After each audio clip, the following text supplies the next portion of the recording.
Okay, you guys are more scarier from up here. Okay. It's a little weird. The display here is not quite the same as that one there.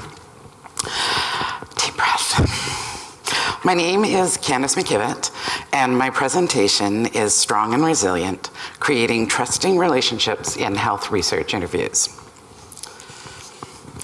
My area of focus is Indigenous people's health, and I did my practicum at the Center for Aboriginal Health Research, or CAHR. CAHR works on a number of initiatives besides health research, and some of these included, as Sarah mentioned this morning, publishing the International Journal of Indigenous Health, hosting different knowledge translation events, like the monthly speaker series here on campus, which is always fun to attend. And they also host an annual learning lodge. So my practicum included spending time on the CAHR project, and so my case study grew out of that project and the interviews that I conducted. So I'm not going to go into a lot of detail about the barriers that Indigenous women, Indigenous female sex workers encounter, but perhaps you know that they are one of the most marginalized and stigmatized population groups in our society.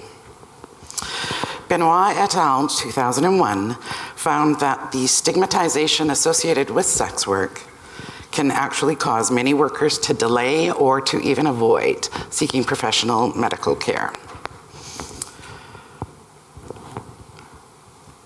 Okay. Dewey and Zhang 2013 state that researchers must be able to identify and address all of their own moral or ethical views on sex work. So I come from a place of having no moral judgments about sex work, and I see it as being no different than any other health or human services industry. So whether you're a social worker, a massage therapist, a university instructor, or a sex worker, I think everybody has the same rights in their workplace.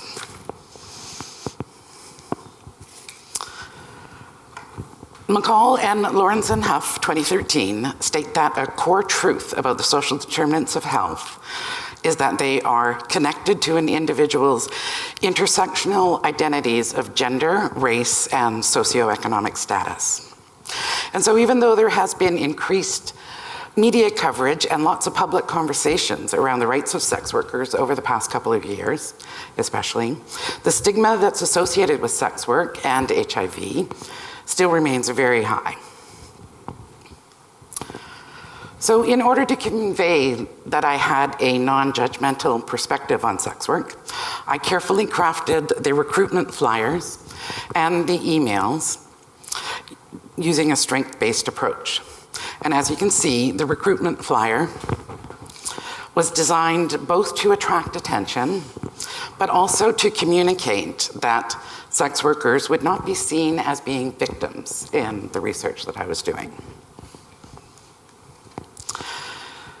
So I began in each interview with a brief description of myself and why I was doing the research. I felt that it was important to self-disclose some of my own history, and I did this in the hope that by placing my trust in the women I was interviewing, that it would become reciprocal and would lead them to place their trust in me. So all of the participants that I interviewed told me that they did in fact appreciate hearing my self-disclosure. And I think this went a long way towards creating a safe environment for them to share their own experiences. The participants were given a choice to either answer the research questions directly or just to tell me their stories in their own way. And I found that this worked very well, and they did in fact cover most of the questions that I had. And only one interview went over the hour and a half that I had scheduled for it. And this naturally turned into a lot of transcribing and very tired and sore fingers on my part. So one thing that I found didn't work quite so well was the limited budget that I had. So I found this to be a bit of a disappointing result with one of the participants, and I think I might reconsider how I structure honorariums if I do another health research project, which I would love to. So the case study reflects 3 of the School of Public Health and Social Policy's value statements. And I believe that the women felt valued for their contributions as a partner in the research. They gave me detailed recommendations that can be utilized to reduce the inequities that they encounter when seeking treatment and services. And I think I effectively communicated to each woman that I interviewed that I did not see myself as superior or as a stepped back researcher in any way. So overall, I felt that the interview process was quite successful and it did meet the goals of the research project. The women and I cried together over some of their stories. We laughed together. And they made a number of recommendations for improvements to healthcare access, and these are going to be included in my final research report. I also asked each of the interview participants if she wanted to attend any public presentations of the research, and they all indicated that they would be receptive to coming to that kind of event. So I would like to say how grateful I am to the school, to Dr. Michael Hayes, and what happened to Charlotte? She didn't, oh, there you are, sorry, Charlotte. And to Charlotte Lope for supporting the application for the CAHR project and for being my practicum supervisor. I also want to thank my workplace, represented by Nancy here, my supervisor, Indigenous Perspective Society. They were amazingly supportive and granting me a few days, 5 days, I think, every year of educational leave. And I could not have worked full time and done this program without them. And last, I want to do a shout out to New Brunswick to say hi to my daughter and grandson there and to my other daughter sitting over there. Without the support of my family, there's no way I would have survived this. It's been brilliant though. Thank you.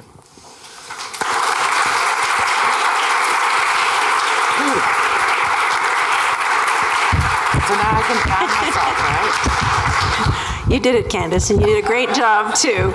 All right, I knew there'd be questions on this one. Mike, how can there not be questions on this one? In fact, I don't even know which questions to start with. That was fascinating, Candace. And I guess, so my first question, I was wondering, did you have any interview training skills, or did you just kind of went for it? Yes, I would say I did, because several years ago I worked for, what the hell is it called now? I'm sorry. Government, the Ministry of Housing and Social Development, is that what it's called now? I was a welfare worker in the disability office way back when, before all the layoffs started. And so they did train me at that time how to do interviews. But I've worked at a variety of nonprofits and feminist organizations over the years and interviewed volunteers and different things. So I guess you could say I had some skills going in.